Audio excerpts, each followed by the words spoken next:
Dear listeners, this is part 2 of atherosclerosis video. For part 1, see atherosclerosis part 1 in this medical educational series. Progression of atheroma. The lipoproteins and monocytes migrating from blood as well as locally recruited by modifying smooth muscle cells continue to enter the area of the plaque, leading to progressive accumulation of foam cells. Such accumulation of foam cells in sites of injury or inflammation is a normal event. However, these are promptly resolved by the chemical products released at the site by normal mechanisms.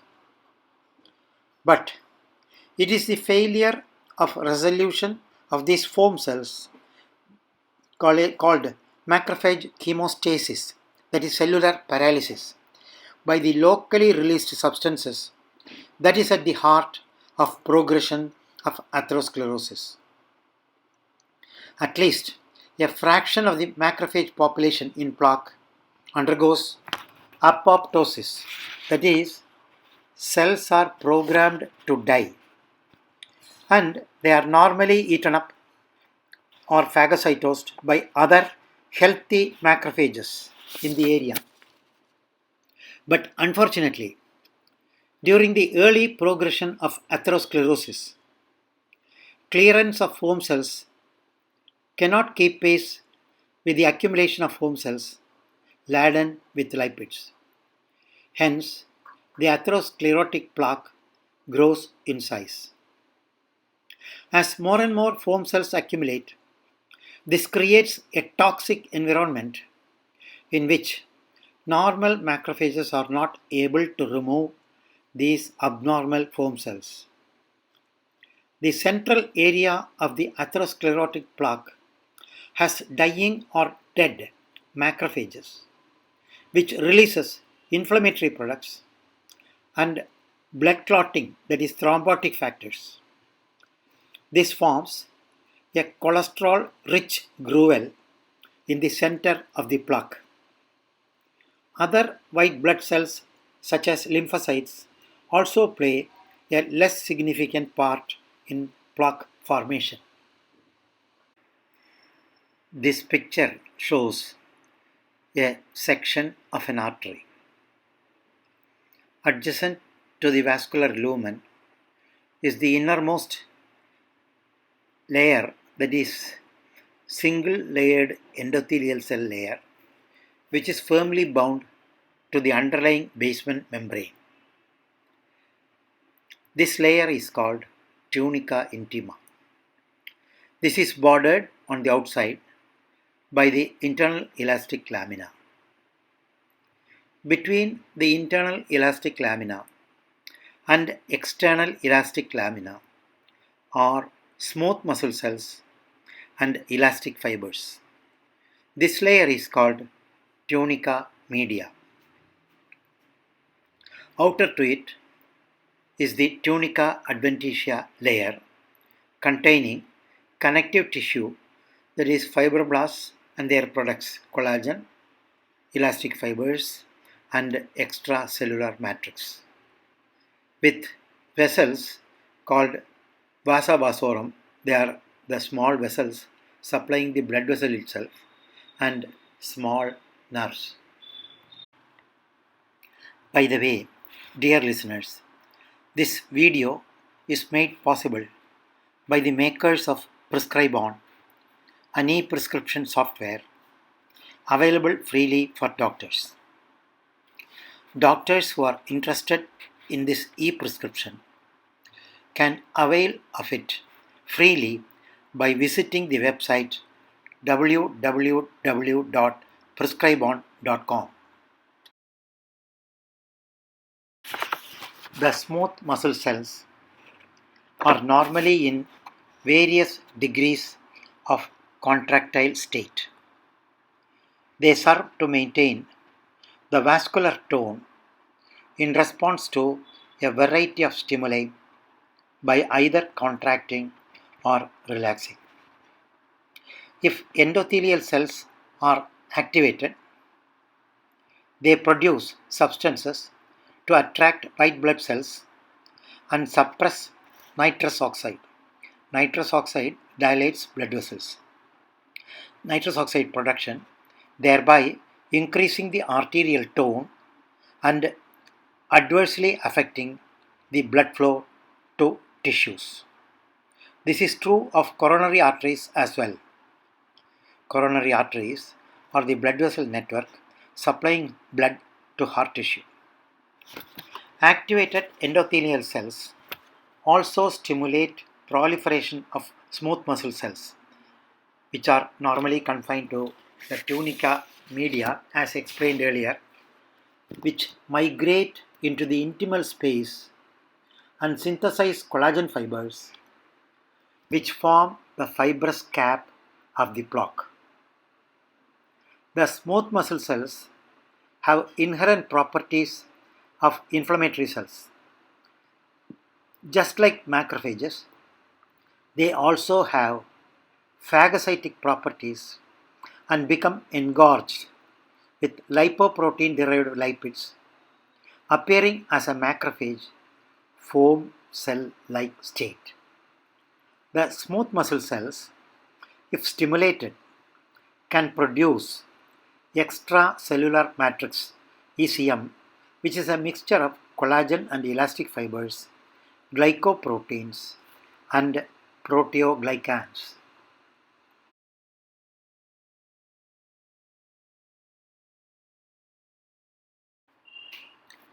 The extracellular matrix ECM. The extracellular matrix confers tensile strength and viscoelasticity to the arterial wall. The proteoglycans keep the ApoB lipoproteins in the intima.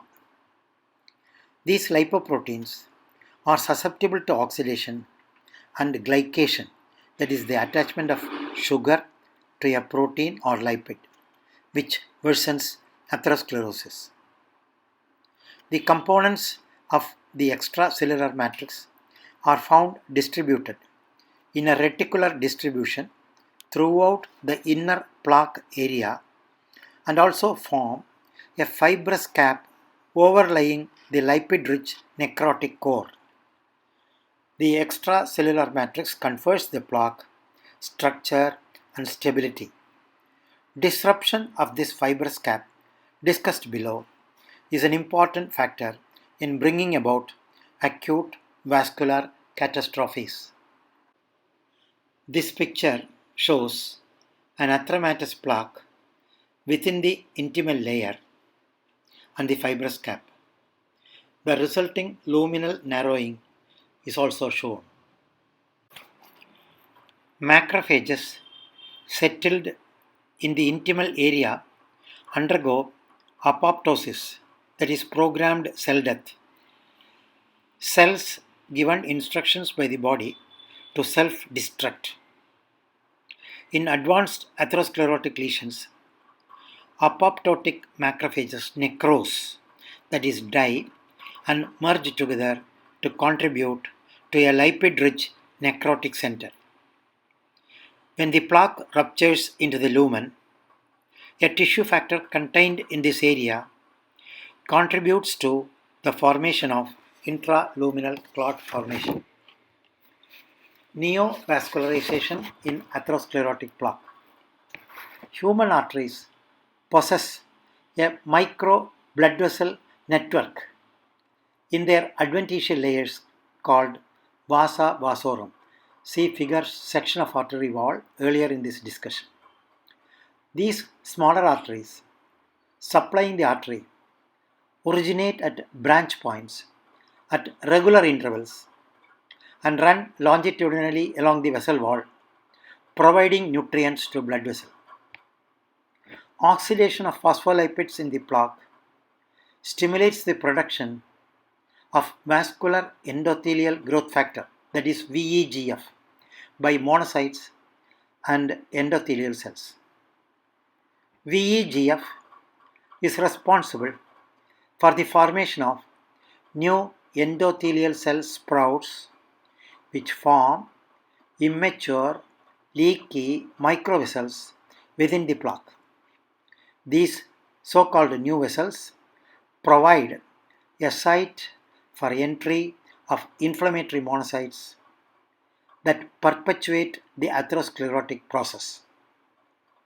Microvessels are also a potential site for hemorrhage within the plaque, which is associated with plaque progression.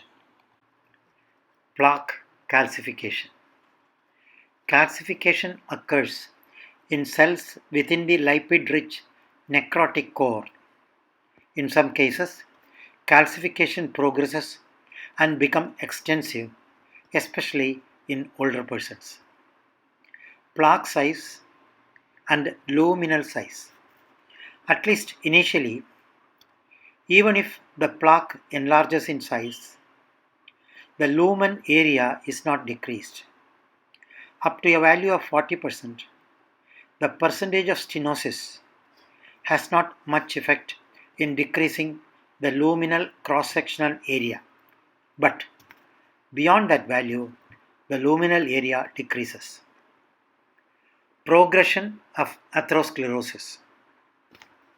Increase in plaque volume is not a steadily progressive process. The plaque growth is variable with time. The clinical consequences of these plaques depend on their site and the degree and speed of vessel occlusion.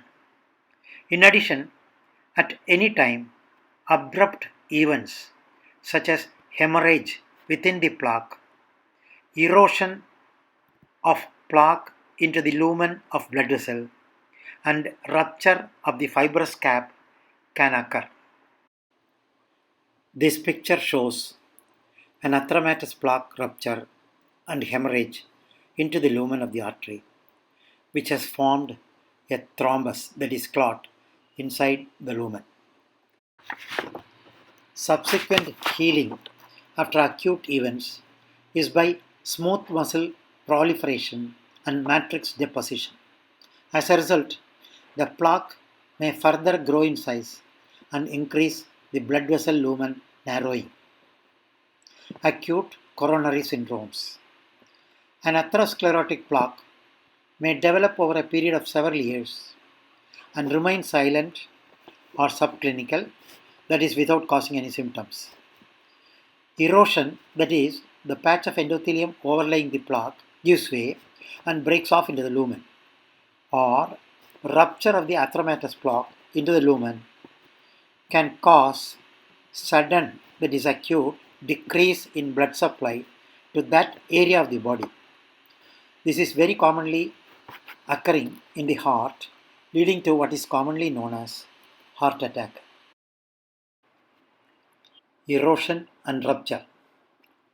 Loss of intimal endothelium in erosion occurs due to apoptosis, that is programmed cell death of endothelial cells, or shedding of endothelial cells from the underlying basement membrane on which the endothelial cells are firmly attached due to dissolving action of protease enzymes, example gelatinase, dissolving collagen fibers or other basement membrane components. Erosion or rupture exposes the contents of that plaque, including cellular debris, collagen, and tissue factor, to the blood and initiate clotting, leading to partial or total thrombotic occlusion due to the blood clot. It is essential to understand that erosion or plaque rupture is not an isolated process. Several events occurring in the body at sites remote from the site of erosion or rupture may play a role. Example, inflammation, as in rheumatoid arthritis, a joint disease, and factors originating from liver, fatty tissue, and gut microbes. Prevention of atherosclerosis. Theoretical ideal is to avoid the development of atherosclerosis itself. At present, practically impossible. To delay progression or at least a regression of atherosclerosis from the present state, it is very much desirable. The causal relevance of several risk factors is now well established. These are including but not limited to 1.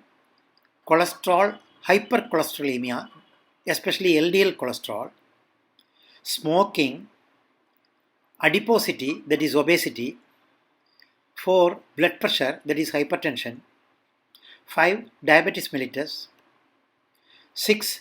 Males, 7. That is more in males, 7. Sedentary lifestyle, 8. Diet high in saturated and trans fatty acids. And that is a topic for another video.